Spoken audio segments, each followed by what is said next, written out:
ก็บ่ได้เลือกบ่เฮาถ่ายออกก็ให้เพิ่นเห็นตัวจริงก่อนนะแกเพิ่นย่านเพิ่นหับเฮาบ่ได้กับอีกอย่างเฮาก็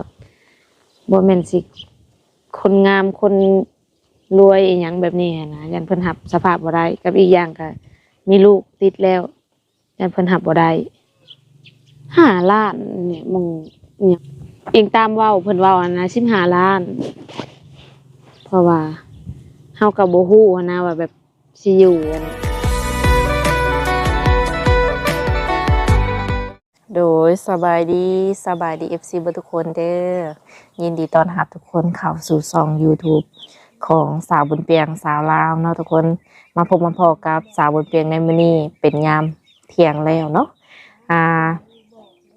หลังจากที่ว่าเมื่อวานนี้ FC เพิ่นมาแล้วเพิ่นได้กลับไปเนาะมื้อนี้ทางสาวเปียงก็สิพาหนุ่มๆมาหาสาวโสดทุกคนเลยซึ่งว่าสาวโสดคนนี้ก็คือหลายคนก็อาจจะจื้อเนาะแต่ว่าสำหรับ FC ใหม่อาจจะบ่ฮู้จักเนาะทุกคนเพิ่นก็เป็นสาวโสดเปิดใจนี่แหละเป็นสาวไม่ห้างลูกติดเนาะสำหรับคนไหนที่ว่าอยากจีบอยากคุยนำเนาะก็สามารถทักหาทางสาวบุญเปียงได้เดี๋ยวจะแจกช่องทางติดต่อให้เนาะทุกคนตอนนี้ก็บ่แน่ใจว่าเพิ่นมีคนคุยละบ่มีคนคุยหลายบ่หรือแนวใดเนาะ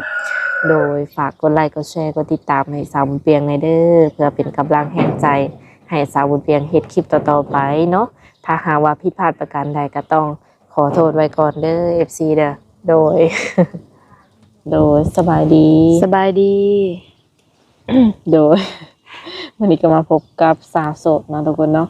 หลังจากที่ว่าห่างหายไปหลายมื้อหลายอาทิตย์เนาะมีอย่างมาอัปเดตให้ FC ฟังแน่ไปฮอดขันใดแล้ว ก็ยังคือเก่า หมายถึงผู้บ่าวหรือว่าคนคุยนี่บ่มีมาเพิ่มเนาะ บ่มีบ่ว่าติเนาะคนก็คือว่างามอยู่เนาะแถมตอบง่ายอีก FC บ่มักด้วยจังได ทางแบบว่าเฟซทางไลน์ก็คือเงียบก็เลยเงาคือเก่า แม่ โดยถามว่าคนไหนอยากติดต่อกับเพิ่นนี่ถือว่าติดต่อง่ายในเพิ่นนี่เนาะเพราะว่าบ่มีไผจักคนตอบง่ายอีกในชีวิตการเป็นอยู่นี่ได้สิเป็นแนวใดแน่แล้วก็ยังหาคือเก่าหั่นแหละขายผักขายหญ้าคือเก่าแม่น เฮาก็คิดอยู่บ่ว่าเป็นหยังก็บ่มีคนเข้ามาก็คิดอยู่ได้แต่ว่าแบบก็คือสิว่าหั่นแหละเนาะแบบบ่งามหั่นนะทุกคนก็ต้องมักคนงามในทางเจ้านี่ข้อยก็คิดว่างามได้แหละ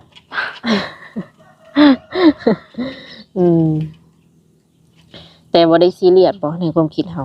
ก็บ่ได้ได้ก็เอาบ่ได้ก็บ่เอาบ่คือสิอยู่ประมาณนั้นแหละเพราะว่ามันบ่มีไผเห็นดิอยากได้อยู่หากบ่มีไผเข้ามาเนาะโดยถ้าว่ามีคนเข้ามายังว่าพอได้คุยได้หยังแบบสิได้พัฒนาอันนี้บ่จักสิพัฒนาไปกับไผแม่นบ่แม่นใช้ชีวิตโสดทุกมื้อนี่ก็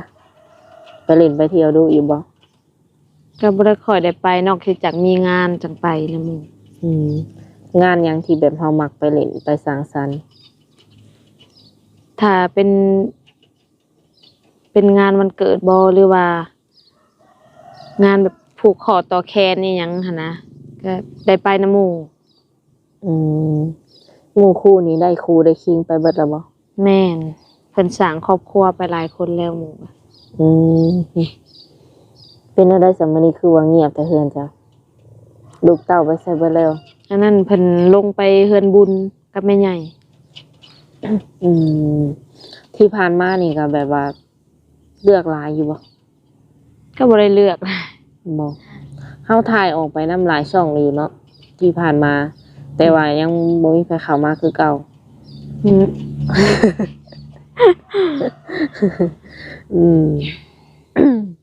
ย่านว่าเขาเบิ่งแบบเขาอาจจะยังอยากทำความรู้จักกับเจ้าอยู่บางคนกันแล้วอาจจะอยากเบิ่งว่าบุคลิกภาพหรือว่าการเว้าการจาเป็นแนวใดอันนี้คือตัวตนของเจ้าบ่หรือว่าจังได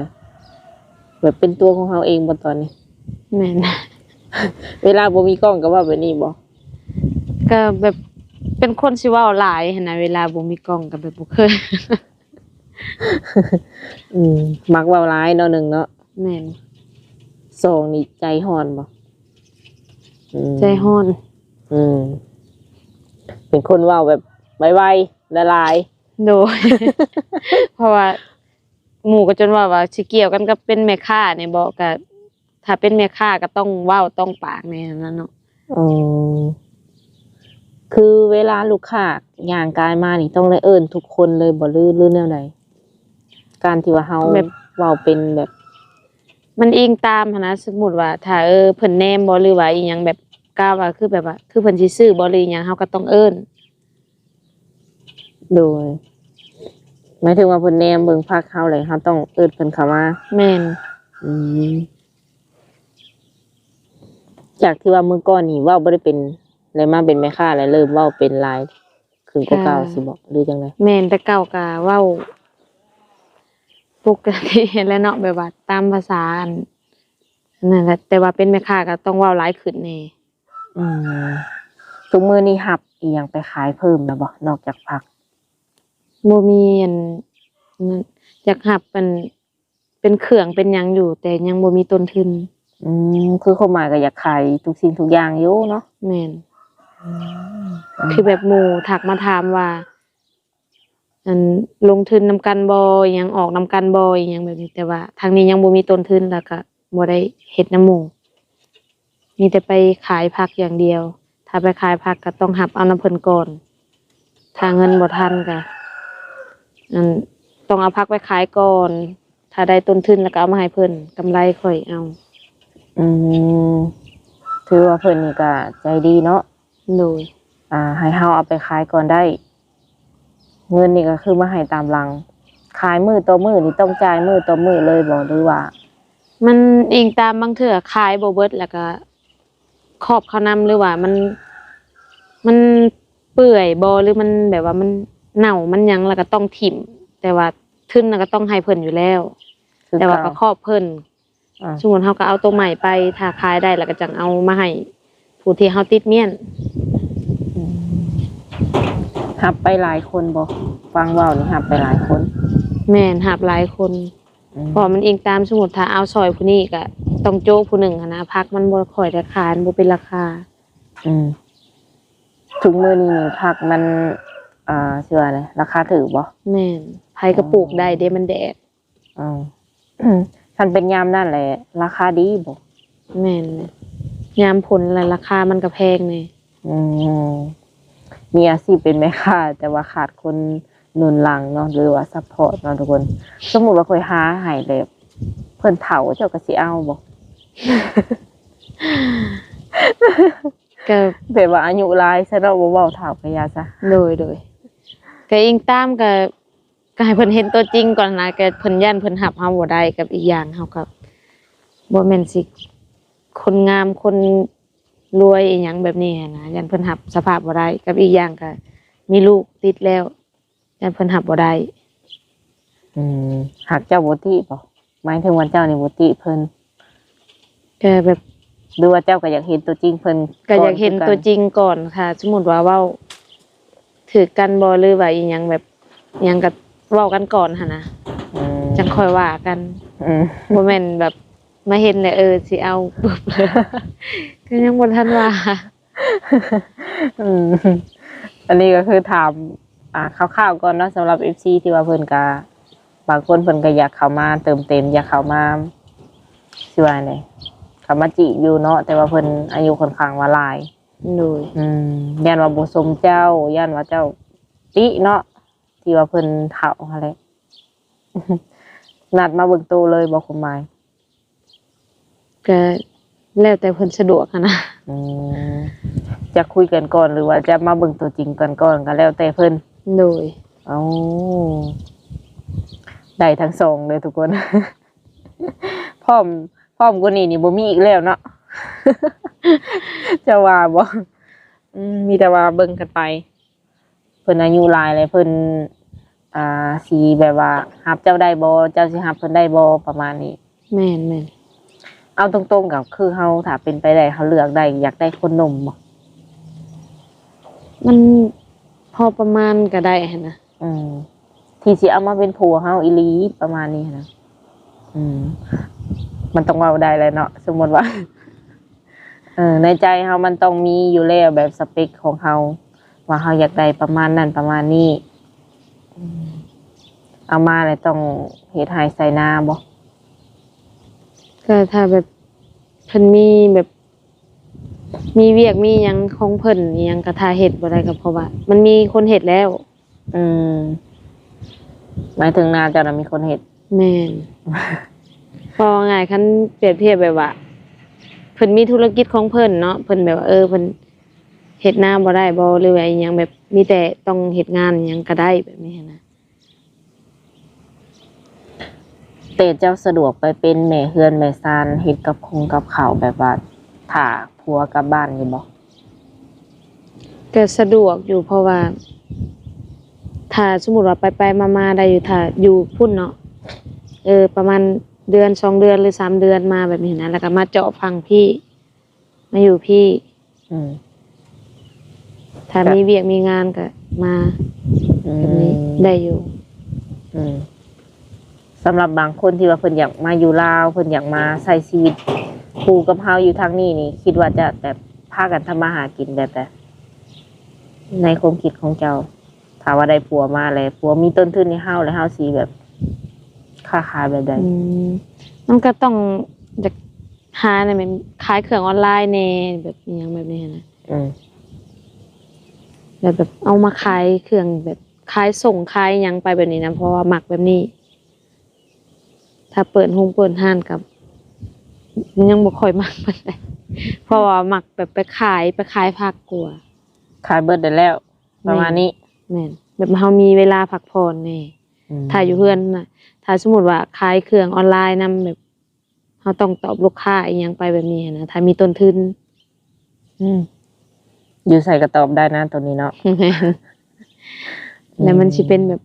เฮาได้พักผ่อนเนี่ยว่าง่ายกะ อยากนอนบ่ มาแต่ละมื้อนี่ได้พักผ่อนนอนเวียกนอนเวทอยู่บ่ ก็พักกับแป๊บเดียวประมาณชั่วโมง2ชั่วโมงแล้วก็ไปเวียกต่อ บ่ได้อยู่บ่ได้เศร้าเลย โอ้เบิ่งแบบโชคสิบ่ไหวแฮงนะเบิ่งสายตานี่ พอไปซอยงานบุญเพิ่น เหมือนแบบจิตใจบ่อยู่กับเนื้อกับตัว งานบุญเด็กบ่ แม่นอยู่ดึกแล้วก็มานอนพักผ่อนบ่เกินน่ะไปขายผักกับ4โมงเลยเด้เพื่อมาก็สวยประมาณ11โมงหรือ12โมงถ้ามื้อใดมันได้ขายบ่เบิดก็ประมาณบ่ายโมง ถ้าเฮาเจอคนที่ว่าเพิ่นพร้อมแล้วก็เพิ่นถูกใจเฮาถูกใจเพิ่นเนาะคิดว่าจะแบบหลายปีบ่จังสิมาใส่คำว่าชีวิตคู่นำกัน ก็มันเองตามหั้นนะสมมุติว่าลมกันบ่แบบเว้าถึกใจกันอิหยังเว้าถึกคอกันแบบเจ้าหับข่อยได้ข่อยก็หับเจ้าได้อิหยังแบบนี้ก็บ่ฮอดปี ในใจนี่อยากแต่งงานอีกรอบบ่หรือว่ามัดแขนน้อยแล้วอยู่นำกันเลย ก็แบบ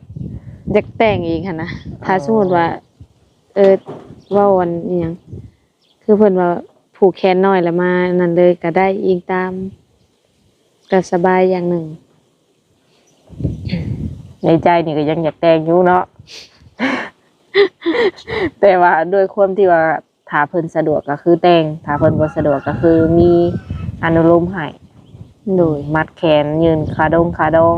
มัดแขนแล้วก็แล้วเนาะ แม่น เมื่อก่อนที่ว่าเฮาสร้างครอบครัวนี่ก็ได้แต่งได้ใส่ชุดเจ้าสาวงามๆอยู่บ่ บ่ แสดงว่าตั้งแต่เป็นสาวหรือว่าฮอดปัจจุบันยังบ่ทันได้ใส่ชุดเจ้าสาวซ้ำเนาะเอากันนี่มัดแขนแสดงว่ามัดแขนน้อย แม่นมันแค่นน้อยแบบว่าเพิ่นมาสู่ขอซื่อๆแล้วก็บ่ได้แต่งบ่ได้หยังหั่นน่ะ โดยแต่ขาดองนี่เพิ่นยืนเรียบร้อยเนาะ มีแต่หมัดหมายกันไว้ซื่อ นอกจากคือมันเป็นประเพณีบ้านเฮาก็ฮอดมือแต่งจังมันได้มายืนได้มา เออ ให้อยู่ในมือแต่ง ตอนนั้นนี่คือยังบ่ได้ยืนจักกีบเลยบ่ มีแต่คล้ายคำปากอันพ่อบ้านแล้วก็แล้ว อืม แล้วก็มัดแขนน้อยหั่นน่ะ อืมอืม เพราะว่าเพิ่นว่าบ่มีหั่นน่ะแบบขอ ถ้าสมมุติว่าฮอดมือแต่งมือหยังเลยจังมาถอกบัดเดียว โดย เจ้ากับเพิ่นนี่ไปฮู้จักกันอยู่ไสซะตอนนั้นอยู่จักปีตอนนั้น อายุ18 ปี ก็เริ่มเป็นสาวแล้วเนาะ ความหักกำลังมาแรงมาตอนนะ ก็บ่ปานใดหั่นน่ะแบบ มันก็คือว่าหั่นแหล้วเนาะเนี่ยหั่นน่ะ ท่านในยังบ่ทันมีการตบมีการแต่งเนาะแล้วก็ยังบ่ทันยืนขาดอง ตอนนั้นนี่ก็ขาดองหลายอยู่บ่ข่าวเงินยังบ่ทันแพง 5 ล้านเนี่ยมึงอิหยังเพิ่นมาถอกนะก็อิงตามเว้าเพิ่นเว้าอันนะ15 ล้าน เพราะว่าเฮาก็บ่ฮู้หั้นนะว่าแบบสิอยู่อันนั่นบ่ อืม คันสิเว้าออนไลน์ถ้าสมมุติว่าอยากปาเด้หรือว่าอีหยังแบบนี้หั่นน่ะสิบ่มีเงินเสียยันบ่มีเงินเสียใช่ว่า เจ้าน่ะคิดแนวนั้น แม่น โต บางคนเขาว่าเอ้าคือบ่เว้าเอาเพิ่นคือว่าได้20-30 ล้านโอ้ยมันก็อิงตามสภาพโตก็อย่างหนึงเขาก็อย่างหนึงหั่นน่ะเขาแบบคนงามแน่หยังเขาเว้าค่าดองแพงก็เพิ่นก็บ่ตีเฮาก็เบิ่งสภาพครอบครัวเฮาคือกัน อืม ก็เอิ้นเอาส่ำที่พออันนั้นได้นะ อืมอันนั้นเป็นลาวกับลาวเนาะ แม่ หนุ่มลาวกับสาวลาวเองอันนี้ แต่สำหรับแบบว่าต่างประเทศยังบ่ทันเคยเนาะที่ว่าเพิ่นมาสู่คออืม ก็ถือว่าผ่านอิหยังมานี่หลายสิ่งหลายอย่างเนาะสู่มาแบบว่าด้วยตนเองนี่ตลอดเลย อืม ถ้าเฮาคัดสนแท้ๆนี่มีที่พึ่งให้อยู่บ่ มันก็มันมีก็ต้องมีหม่องเพิ่นนั่นว่าว่าไงเพิ่นปล่อยเงินดอกไป เอา ว่าเลย จะไปพึ่งแบบดอกเอา แม่น ที่แบบพี่น้องหรือว่าคนรู้จักที่พึ่งได้โดยบ่คิดอีหยังนี่บ่มีเนาะ บ่มีเพราะว่าเฮาก็แบบความรู้สึกของเฮาตอนแบบว่าเฮาล่มแล้วเฮาบ่มีหยังเลยเฮามาคิดหาแบบสิไปหาผู้นี้เฮาก็เบิ่งเพิ่นออกคือกันว่าเพิ่นต้องบ่มีให้เฮาอีหยังแบบนี้ต้องปฏิเสธเฮากับอีกอย่างก็บางเทื่อมันก็เซยเมินถามก็ฮอดบ่อยากปากอีหยังแบบนี้หั้นนะเพราะว่าก็ฮู้แล้วเด้ว่าผู้นี้น่ะมันบ่มีเงินจังซั่นจังซี่หั้นนะแบบมันสิเอามาแต่ไสถ้าสมมุติเอาให้มันสิเอามาแต่ไสใส่เฮาเขาก็สิต้องคิดแนวนี้ เพราะว่ามันก็สิมีหลายคนดอก เพราะว่าไผเคยอยู่จุดนี้แหละสิเบิ่งออกคนที่แบบว่าเฮาล้มเลยมีบ่เอ้ยน้องหมู่คู่บ่สิซอยยื่นมือขึ้นมาซอยเฮาทุกคน100%ต้องปฏิเสธแท้เพราะว่าเจอมาแล้ว อืม ก็เลยแบบว่า หาที่พึ่ง คือยืมเงินดอกเท่านั้น อืม ต้องพึ่งพาตัวเองเท่านั้น คัดสนแท้ๆนี่ต้องได้พึ่งดอกเพิ่นจังไปต่อได้ แม่น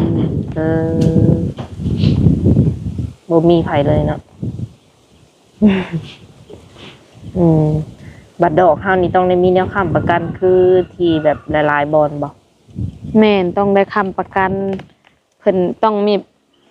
เอาหมู่บ่ผู้หนึ่งบ่หรือว่า เอ้ยน้องก็ได้ แปะโป้ลายเซ็นให้ จังได้เอาเพิ่นออกมาเนาะ แม่น อืม บางบ่อนก็เป็นว่าว่าไงก็เป็นทรัพย์สินเฮาหั่นน่ะเฮามีหยังแบบนี้ อืม ไปค้ำประกันเพิ่น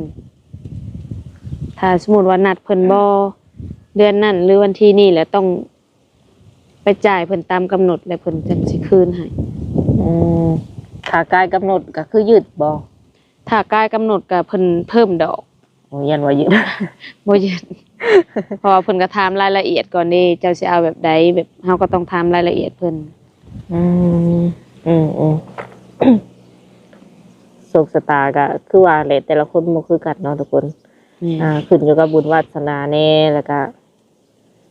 เชื่อแน่ต้นทุนของเฮาแบบ โอ้ย อืม อย่าเศร้าได้ ก็บ่มีหยังหลายเนาะทุกคนมื้อนี้ก็แวะเวียนมาลิดนำสาวแรดเพิ่นเนาะเจ้านี่อายุได้จักปีแล้วก็27 27ปี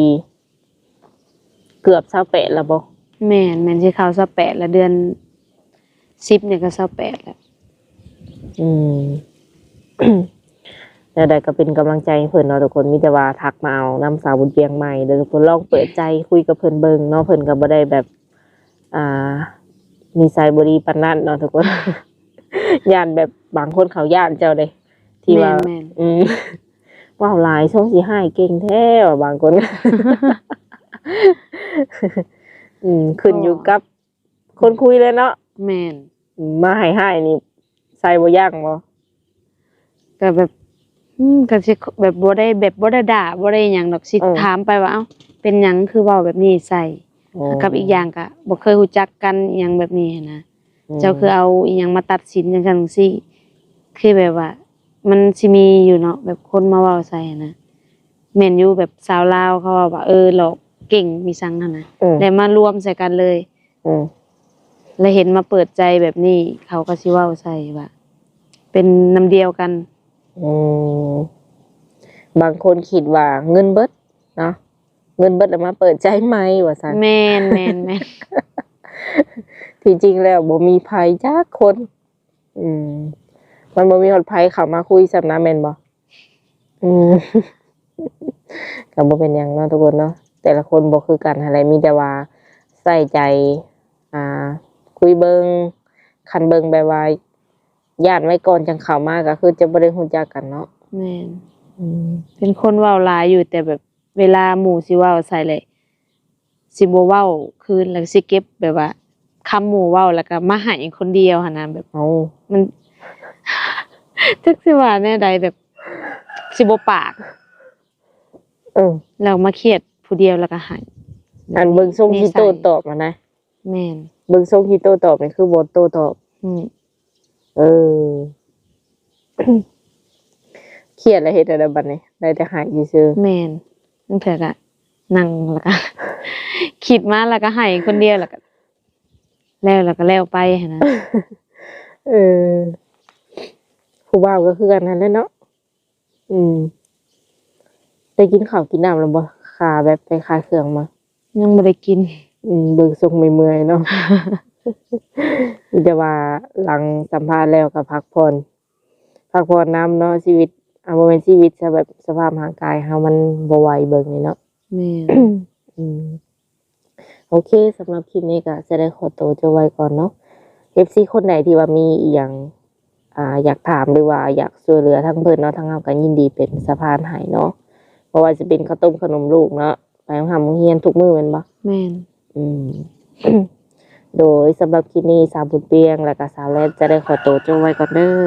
สบายดี